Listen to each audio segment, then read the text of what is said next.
Krishna, everybody. Dear devotees, welcome back to the daily readings of Srila Prabhupada's books, right here in the live studios, Southeast England, Hive, just near the English Channel. Anglo-Saxon for Hive is the Haven, so therefore we call it the Haven. We have an honored guest today in the live readings, His Grace Doyle Prabhu, who has been a dear friend for years and is just about to be elevated to the position of temple president in just a couple of weeks, maybe less, of the London Temple, So Street. And I'm very delighted to have him. Welcome him here. Hare Krishna, thank you for attending. So,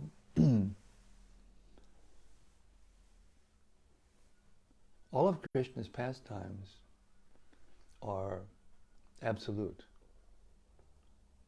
And mature devotees relish hearing about Krishna, whatever he's doing. Immature devotees sometimes want to hear about just one thing or another. But this is immaturity. So, by hearing Krishna's pastimes all the way through, again and again for the rest of our lives, with faith and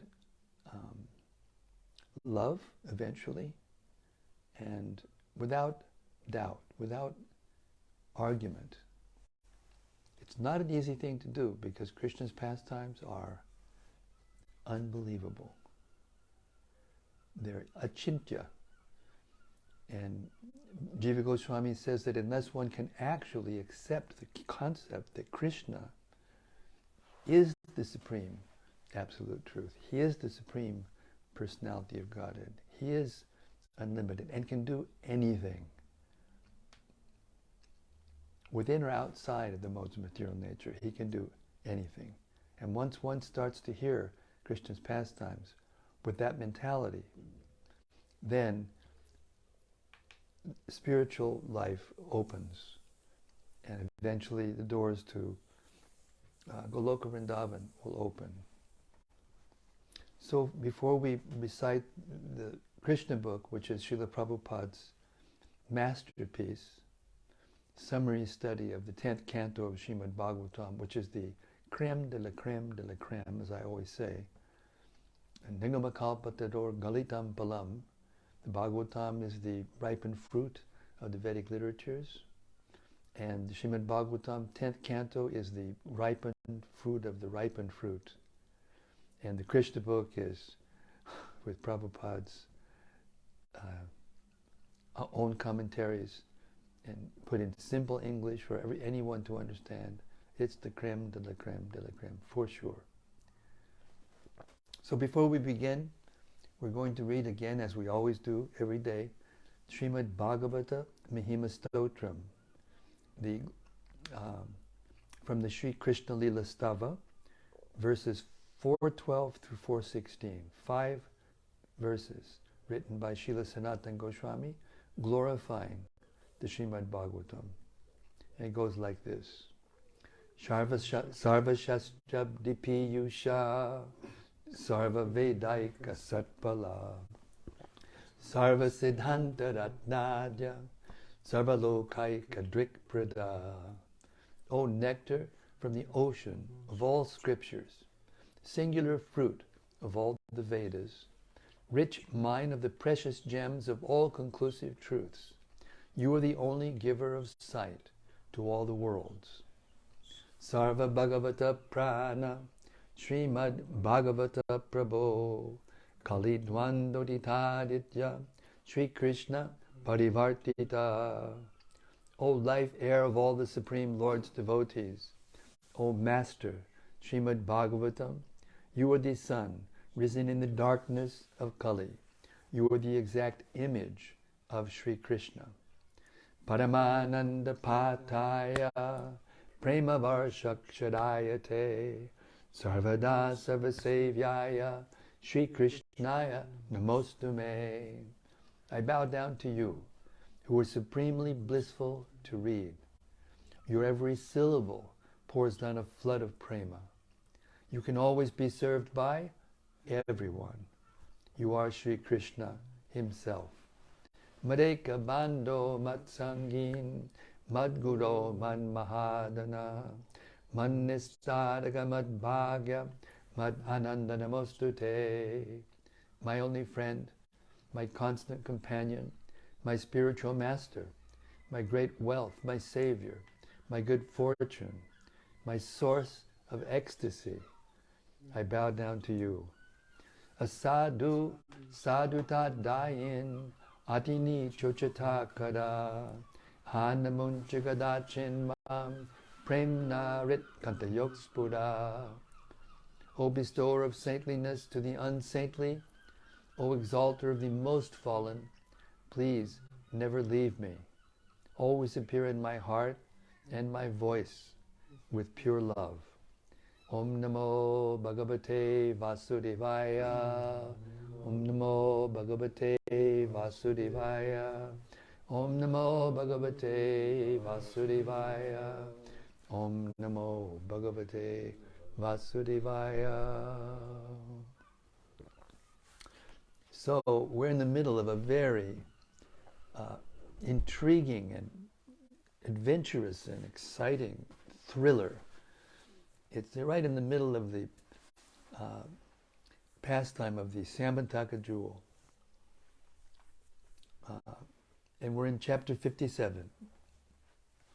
The killing of Satrājit and Śatadhanvā. After Akrura visited Hastinapur and reported the condition of the Pandavas to Krishna, there were further developments. The Pandavas were transferred to a house which was made of lac and was later set ablaze.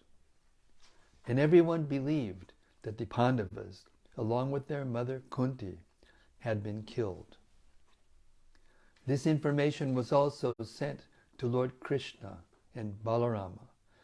After consulting together, they decided to go to Hastinapur to show sympathy to their relatives. Krishna and Balarama certainly knew that the Pandavas could not have been killed in the devastating fire, but in spite of this knowledge, they wanted to go to Hastinapur to take part in the bereavement. On arriving at Hastinapur, Krishna and Balarama first went to see Bhishmadev because he was the chief of the Kuru dynasty. Then they saw Kripācārya, Vidura, Gandhari, and Drona. Other members of the Kuru dynasty were not sorry because they wanted the Pandavas and their mother to be killed. But some family members, headed by Bhishma, were actually very sorry for the incident. And Krishna and Balarama expressed equal sorrow without disclosing the actual situation. When Krishna and Balarama were away from the city of Dwarka, there was a conspiracy to take the Samantaka jewel away from Satrājit. The chief conspirator was Śatadhanvā, who was among those who had wanted to marry Satyabhama, Satrājit's beautiful daughter. Satrājit had promised that he would give his beautiful daughter in charity to various candidates, but later the decision was changed, and Satyabhama was given to Krishna along with the Samantaka jewel. Satrājit had no desire to give the jewel away with his daughter, and Krishna, knowing his mentality, accepted his daughter but returned the jewel. After getting back the jewel from Krishna, he was satisfied and kept it with him always. But in the absence of Krishna and Balarama, there was a conspiracy by many men, including even Akrura and Kritavarma, who were devotees of Lord Krishna, to take the jewel from Satrājit. Akrura and Kritavarma joined the conspiracy because they wanted the jewel for Krishna.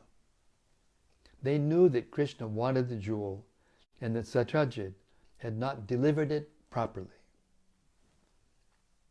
Others joined the conspiracy because they were disappointed in not having the hand of Satyabhama. Some of them incited Śatadhanvā to kill Satrājit and take away the jewel.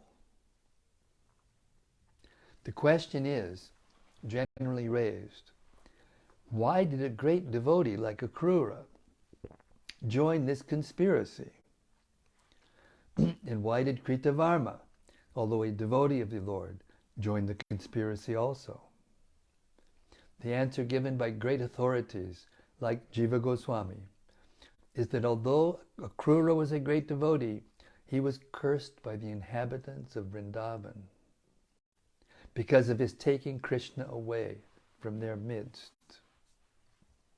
Because of wounding their feelings, Akrura was forced to join the conspiracy declared by sinful men.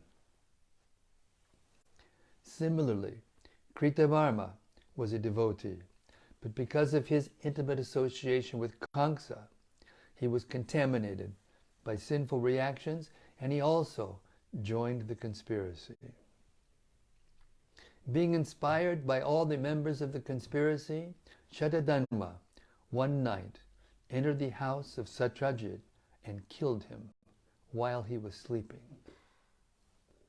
Śatadhanvā was a sinful man of abominable character, and although due to his sinful activities he was not to live for many days, he decided to kill Satrājit while Satrājit was sleeping at home.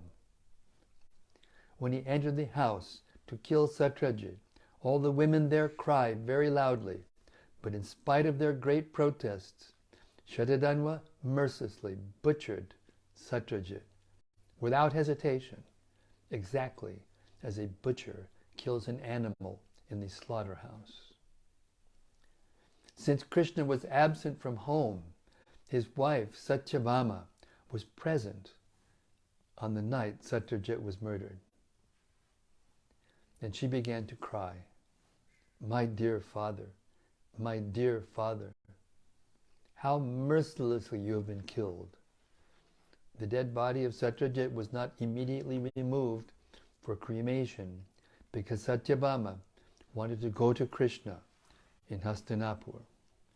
Therefore the body was preserved in a tank of oil so that Krishna could come back and see the dead body of Satrājit and take real action against Śatadhanvā. Satyabhama immediately started for Hastinapur to inform Krishna about the ghastly death of her father. When Krishna was informed by Satyabhama of the murder of his father-in-law, he began to lament like an ordinary man. His great sorrow is again a strange thing. Lord Krishna has nothing to do with action and reaction, but because he was playing the part of a human being, he expressed his full sympathy for the bereavement of Satyabhama, and his eyes filled with tears when he heard about the death of his father-in-law. He thus began to lament, "Oh, what unhappy incidents have taken place." Then Krishna and Balarama, along with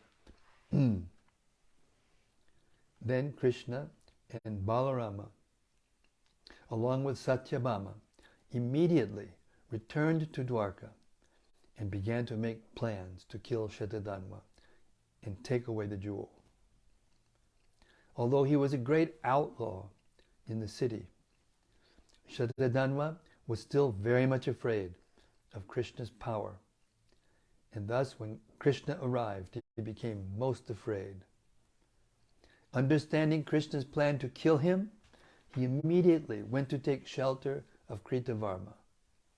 But Kritavarma said, "I shall never be able to offend Lord Krishna and Balarama, for they are not ordinary persons.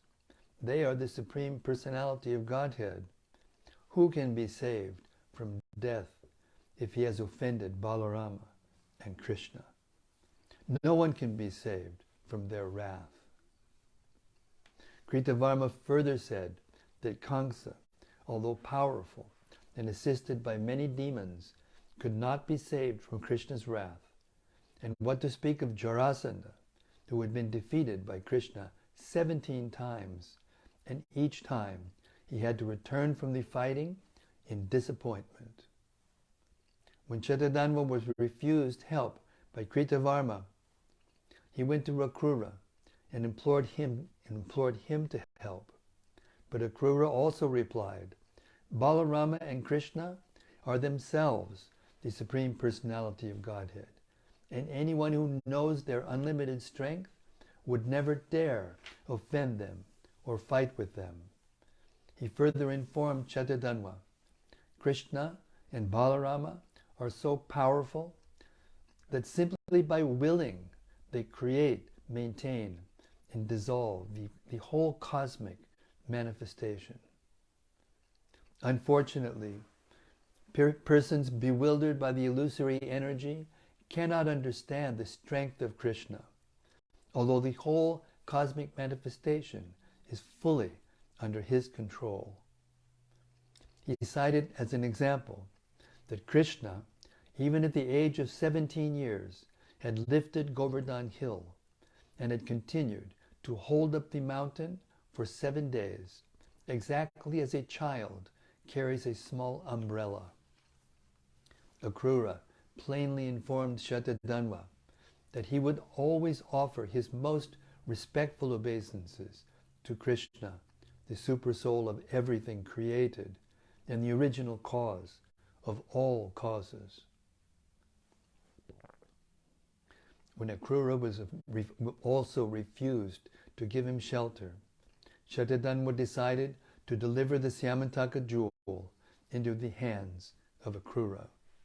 Then, riding on a horse that could run at great speed and up to 400 miles at a stretch, he fled the city. When Krishna and Balarama were informed of the flight of Śatadhanvā, they mounted their chariot, its flag marked by a picture of Garuda, and followed immediately. Krishna was particularly angry with Śatadhanvā and wanted to kill him because he had killed Satrājit, a superior personality.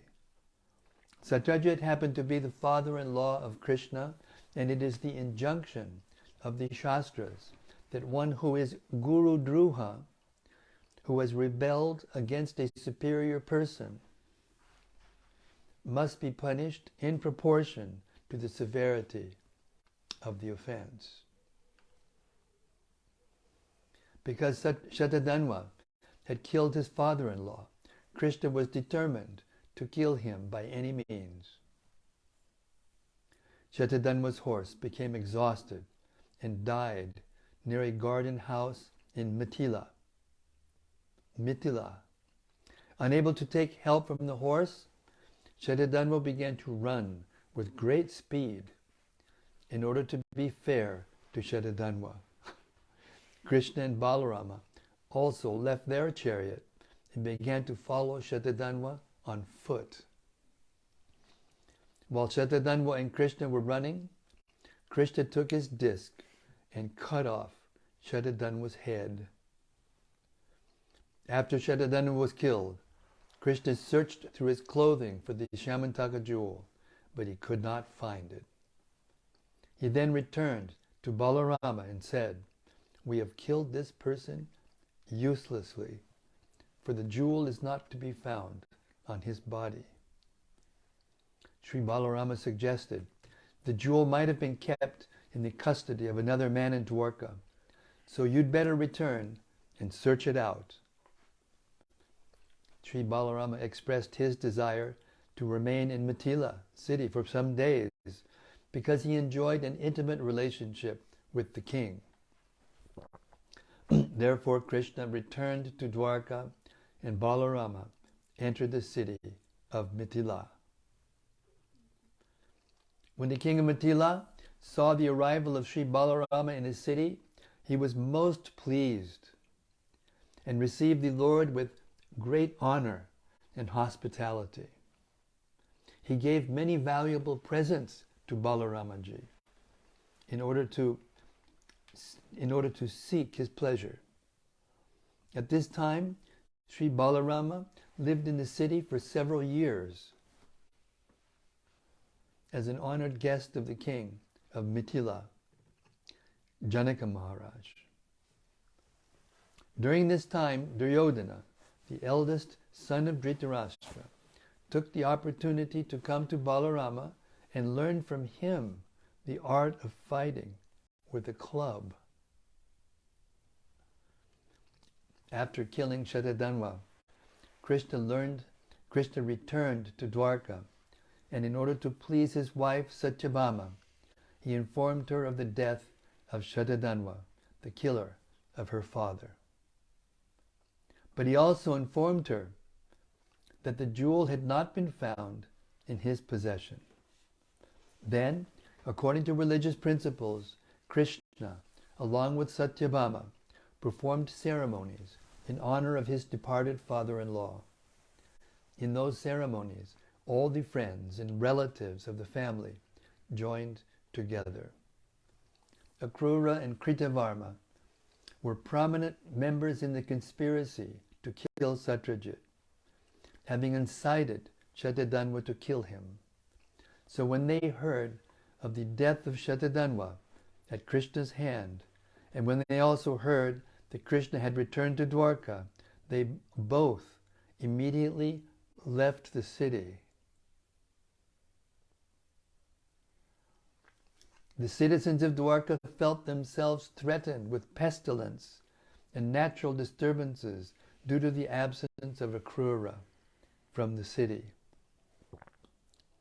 This was kind of a superstition, because while Lord Krishna was present, there could not be any pestilence, famine, or natural disturbances. But in the absence of Akrura, there were apparently some disturbances in Dwarka. The superstition arose for the following reason. Once, in the province of Kashi, Varanasi, there was severe drought. Practically no rain fell. At that time, the king of Kashi arranged the marriage of his daughter, known as Gandhini, with Shwapalka, the father of Akrura. This was done by the king of Kashi on the advice of an astrologer.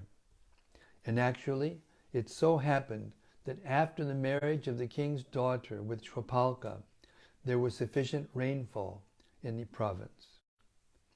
Due to this supernatural power of Shwapalka, his son Akrura was considered equally powerful, and people were under the impression that wherever Akrura or his father stayed, there would be no natural disturbances, such as famine or drought. That kingdom is considered happy when there is no famine, pestilence, or excessive heat and cold, and where people are happy mentally, spiritually, and physically. As soon as there was some disturbance in Dwarka, people considered the cause to be the absence of an auspicious personality in the city. Thus there was a rumor that because of the absence of Akrura, inauspicious things were happening. After the departure of Akrura, some of the elderly residents of the city also began to perceive inauspicious signs due to the absence of the Syamantaka jewel. When Lord Sri Krishna heard these rumors spread by the people, he decided to summon Akrura from the kingdom of Kashi. Akrura was Krishna's uncle. Therefore, when he came back to Dwarka, Lord Krishna first of all gave him a welcome befitting a superior person. Krishna is the super soul in everyone and knows everything going on in everyone's heart. He knew everything that had happened in connection with Akrura's conspiracy with Śatadhanvā. Therefore, he smilingly began to speak to Akrura. Addressing him as the chief among munificent men, Krishna said, "My dear uncle, it is already known to me that the Śyamataka jewel was left by Śatadhanvā with you. Presently there is no direct claimant of the Śyamataka jewel, for King Satrājit has no male issue. His daughter, Satyabhama, is not very eager for this jewel, yet her expected son, as the grandson of Satrājit, would, after performing the regulator principles of inheritance, be the legal claimant of the jewel." Lord Krishna indicated by this statement that Satyabhama was already pregnant and that her son would be the real claimant of the jewel and would certainly take it from Akrura. Krishna continued, "This jewel is so powerful that no ordinary man is able to keep it. I know that you are very pious in activities, so there is no objection to the jewels being kept with you. There is one difficulty, and that is that my elder brother, Sri Balarama, does not believe my version that the jewel is with you. I therefore request you, O large-hearted one, to show me the jewel just once before my other relatives, so that they may be pacified and reject various kinds of rumors.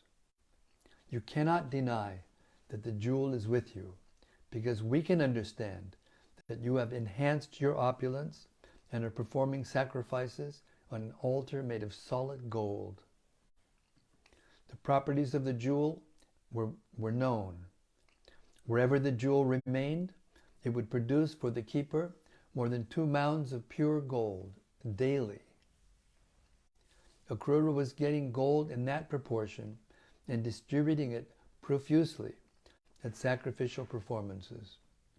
Lord Krishna cited Akrura's lavishly spending gold as positive evidence of his possessing the Śyamataka jewel. When Lord Krishna, in friendly terms and sweet language, impressed Akrura about the real fact, and Akrura understood that nothing could be concealed from the knowledge of Sri Krishna, he brought out the valuable jewel, covered by cloth, but shining like the sun, and presented it before Krishna. Lord Krishna took the Śyamataka jewel in his hand and showed it to all his relatives and friends present, and then returned the jewel to Akrura in their presence, so that they would know that the jewel was actually being kept by Akrura in Dwarka city. This story of the Śyamataka jewel is very significant. In Śrīmad-Bhāgavatam it is said that anyone who hears the story of the Śyamataka jewel or describes it or simply remembers it will be freed from all kinds of defamation and the reactions of all impious activities, and thus will attain the highest perfectional condition of peace. Thus ends the Bhaktivedanta purport of the 57th chapter of Krishna, the killing of Satrājit and Śatadhanvā. Hare Krishna. All glories to the compassion of Sri Krishna, the all-knowing one, who knew all about what was going on and still acted like an ordinary human being to solve every situation. Hare Krishna. So now it's 7:47. It's right on the edge of whether to start another chapter or not. Is the next chapter long one or is a short one?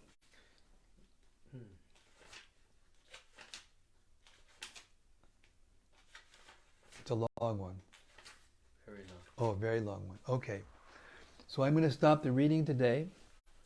And since we have an honored guest, and hopefully so many devotees there listening to this reading, we will hope that you will all give your reflections and discussions on this amazing pastime of the Syamantaka jewel.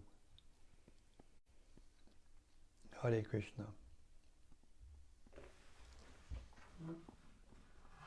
And now it's almost 7:50.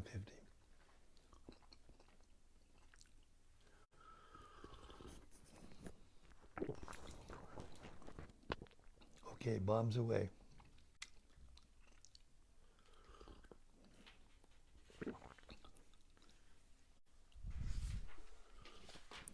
Sudevi Dasi. Hare Krishna, Sudevi Dasi. She says, Hare Krishna Maharaj, glories to this daily association with you and Krishna's pastimes. It is wonderful. Hare Krishna, all glories to these assembled devotees. From Devadarana. Devadarana, Hare Krishna. Hari Hari. Hare Krishna, dear Vaishnava, please accept my humble obeisances. All glories to Śrīla Prabhupāda. All glories to Prabhupada. Thank you for your great mercy. Hare Krishna. I'm just a peon, delivering the mail, trying. Daitari Haridas says, Hare Krishna. Hari Haridas, okay, Hare Krishna.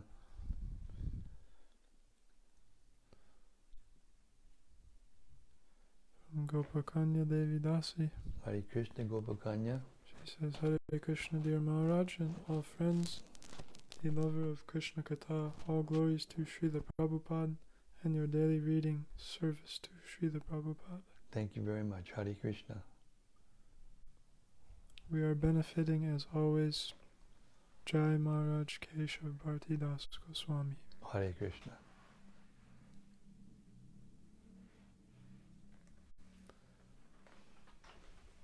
Something from Braj Vallabha. Hey Braj, Haribol.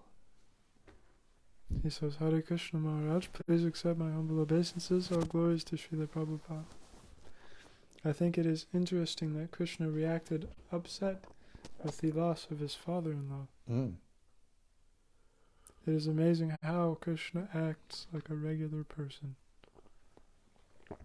Well, Prabhupada points out many times that it's not possible for anything to exist without it existing in Krishna first. So in the spiritual world, there's a completely different effect, in the emotions, in different ways that the emotions come about. There's no killing in the spiritual world. No one can die in the spiritual world, etc., etc. But still, because feelings of kindness and feelings of compassion and these feelings are there in human society. So that means they're there in some form in Krishna. And when he comes to the earth, then he displays them. And in doing so, he shows the perfect example of how people should act. So we can learn how to act by very carefully hearing and studying Krishna's pastimes. Of course, we can't imitate Krishna's lifting Govardhan Hill or knowing everything about everyone and, sussing out, every situation, complex situation perfectly like he can. But we have the capacity to do different things because they're there in Krishna. Yes, it's amazing. Krishna's Naralila, amazing. Once I read, I think it was Vishwanath Chakravarti Thakur, who gave the example of how when Krishna's pastimes come to the material world, they seem to be even more brilliant in the spiritual world because they are contained within the surrounding of the material world. And he uses the example that if you put a jewel, you know, on a bright, multicolored cloth, it just kind of merges into the cloth and it doesn't stand out. It doesn't. But if you put it in a very dark blue or black, you know, velvet, you know, people who display jewels, they always have a very dark colored velvet that they put the jewel on, and then the facets of the jewel come out. So like that, Krishna's pastimes, when they're done in the material world, according to Vishwanath, they appear even more beautiful, even more distinct, and even more glorious. Hare Krishna.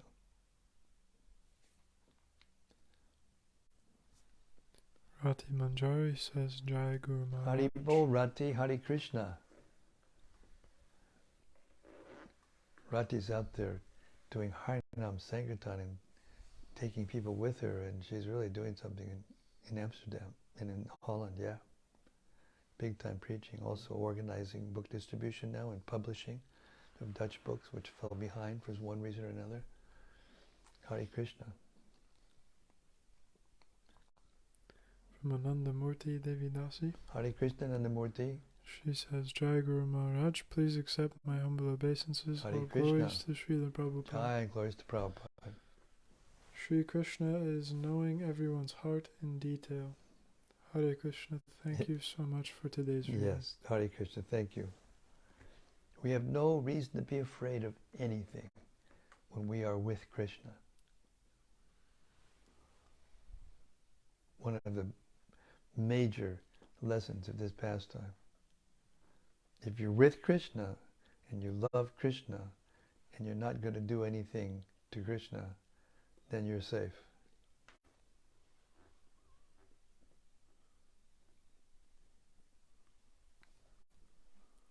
Bhakti Noel.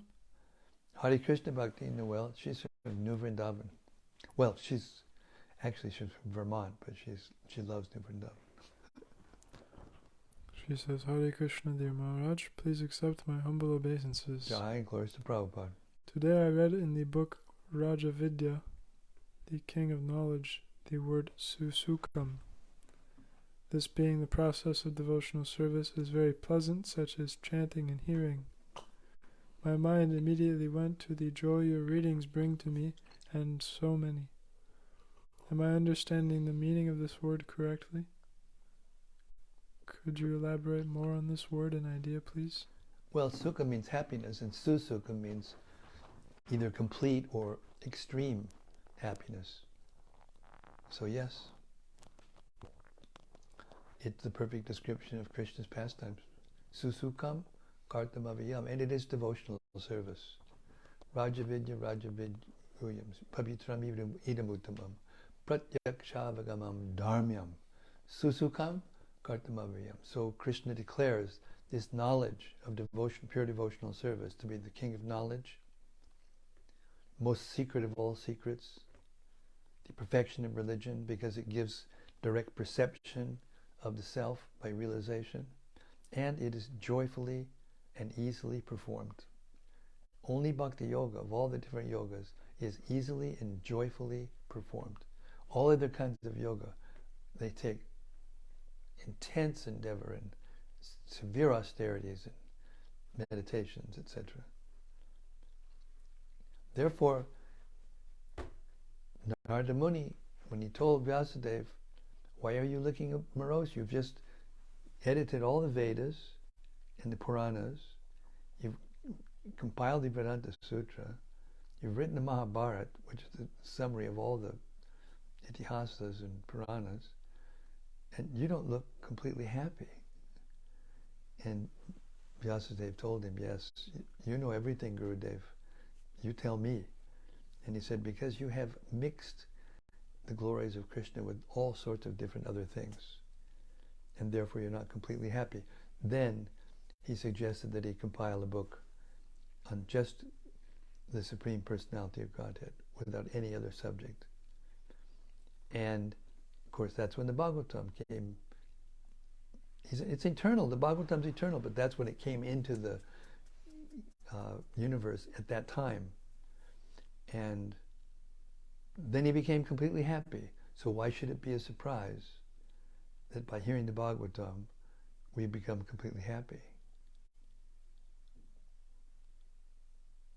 Because all other books are incomplete. And the Bhagavatam is complete. Therefore it is sukham. It is the highest happiness, the sweetest happiness. Hare Krishna.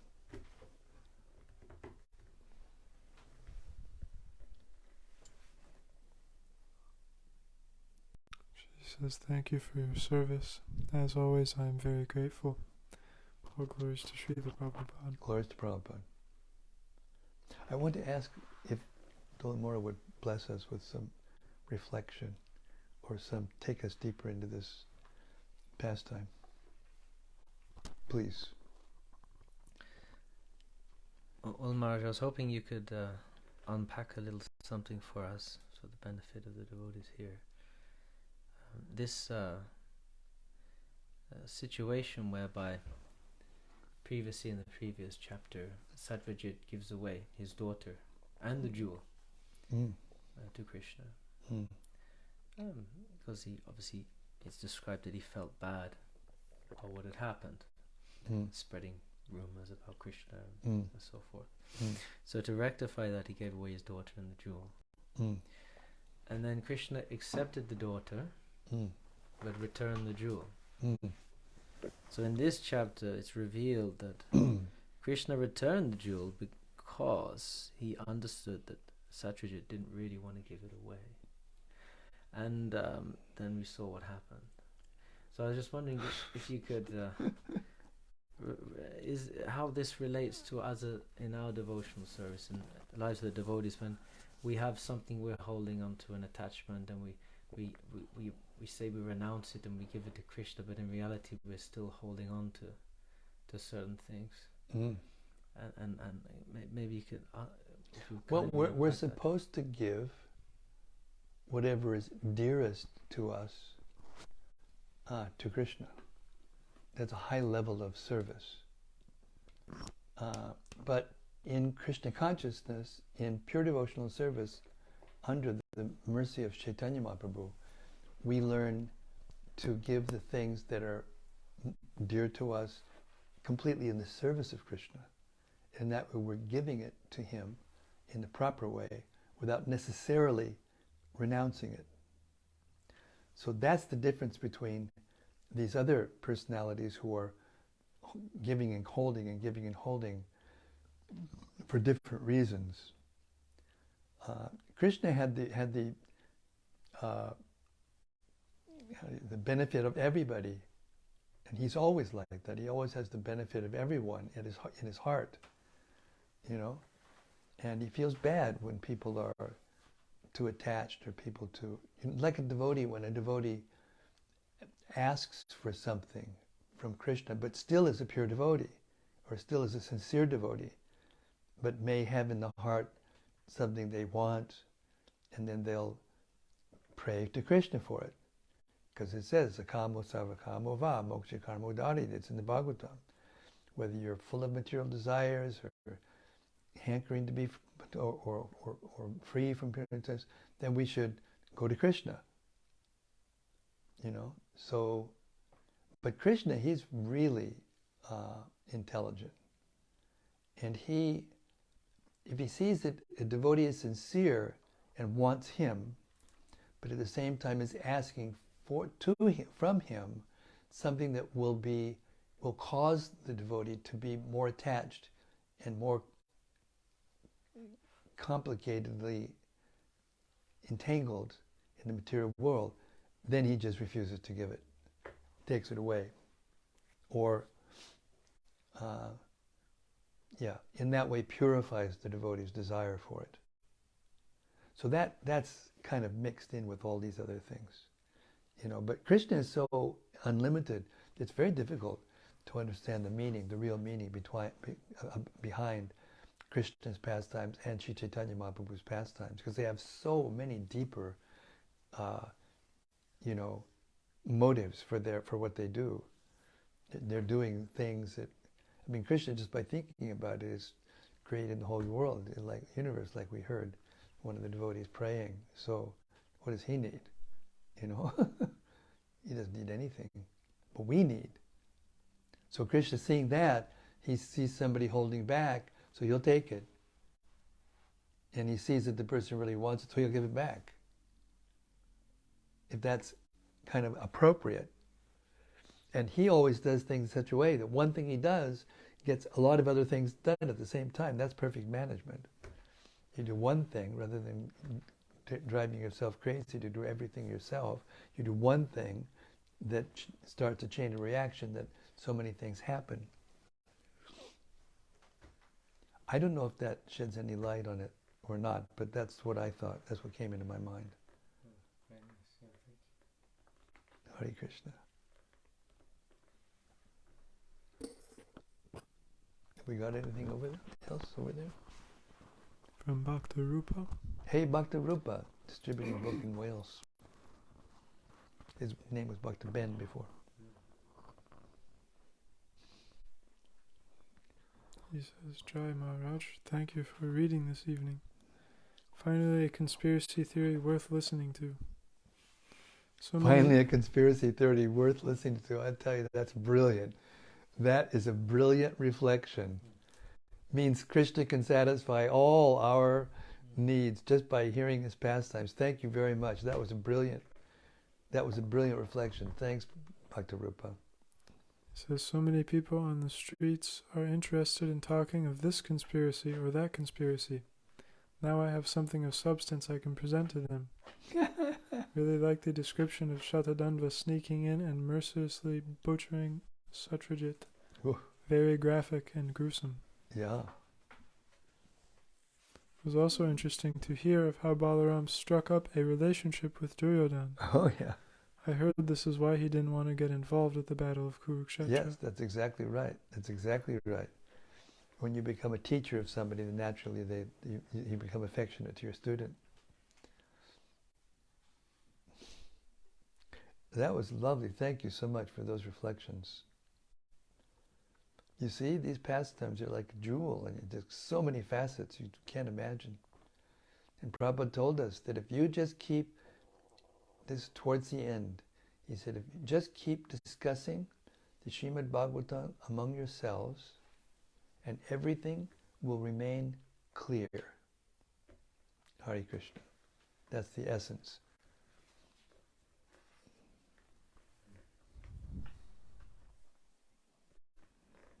And something from Vrajaloka. Hey, Vrajaloka, Hare Krishna. She says, Hare Krishna, dear Guru Maharaj, Hare please Bo. accept my humble obeisances. Jai, glories to Prabhupada. Glories to Śrīla Prabhupāda.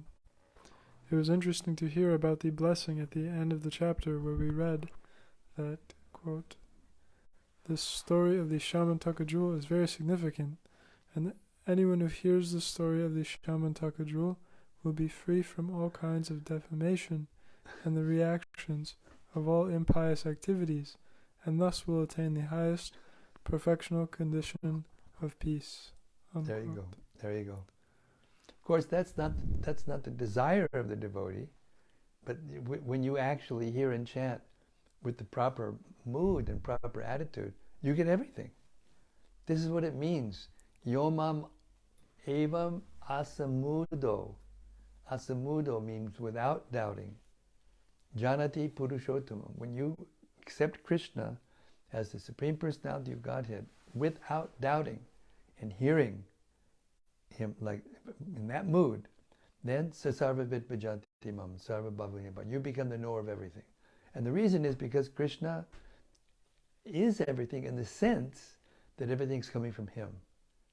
And we are learning a lot like that in the last few, 2, 3, 4 chapters, you know, where all these different emotions are being exchanged and, you know, activities that you wouldn't imagine would happen in Krishna's pastimes. They do.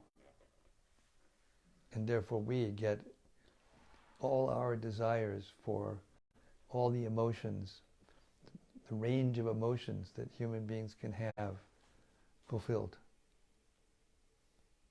So why not hear the Bhagavatam all the time? We may not be able to hear it all the time. We have things we have to do to serve the movement, but all the time means every day.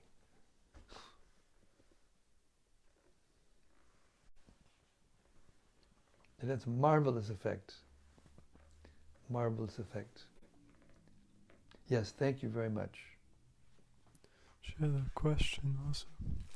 She said, how should we understand the connection between the story of the Shamantaka jewel and the highest perfectional condition of peace?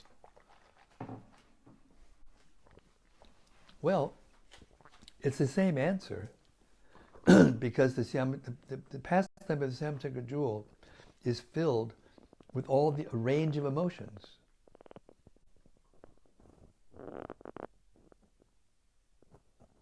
And when a person can experience, the range of emotions, then his heart becomes satisfied. Because dissatisfaction is caused by the need to have something we don't have, to feel something we haven't felt, incomplete feeling. And when you read this pastime especially, then all those range of emotions are satisfied, and therefore you get a kind of complete peace that you don't even necessarily get from other chapters. Of course, if you read the whole Krishna book all the time, then you get all your desires fulfilled. You get more than, you get more than you bargained for. She says, thank you for today's reading and your company. Hare Krishna. Thank you for yours. From Daidari Haridas. Mm. He says, interesting that Kritavarma and Akrura became implicated in a conspiracy because of apparent offenses. Mm. Was this the actual case, or is it all just an instructive pastime meant to teach us? No, it's the actual case. And what that means is that when you're dealing with Krishna's devotees, you should be especially careful in our dealings with one another. And even if you're an elevated person, these are people who are, eternal associates of Krishna. So it's the lesson. Treat the devotees of Krishna properly. He also said, I understood that devotees on the platform of having fully realized their relationship with Krishna couldn't be affected by such things. Well, that's your mistake, isn't it? That's a misconception. Krishna's pastimes, especially in the material world, they show all these things, and therefore everyone who becomes involved in them in some way or form, or some shape or form. I mean, look at the residents of Vrindavan. What are you talking about? Krishna's getting picked up in the air and get carried to the point where they couldn't even see him. There was a dust storm so thick they couldn't even see. And all of a sudden, Krishna wasn't there. They felt extremes of emotion. So no, it's not that just because, you're pure devotee that you're not going to feel emotions. No, you're going to feel every emotion to the nth degree. But it'll be spiritual. This is the difference. Because when you're meditating on Krishna in his pastimes, then those kinds of emotions that you go through, and what to speak of participating in yourself, you experience all emotions, the most intense form of them, because your love for Krishna grows and grows and grows as a result. So no, not that you become extremely peaceful and therefore you don't have any emotions anymore. It's not that peace means that you don't have any emotions. Peace means that all of your emotional needs, top to bottom, are satisfied completely.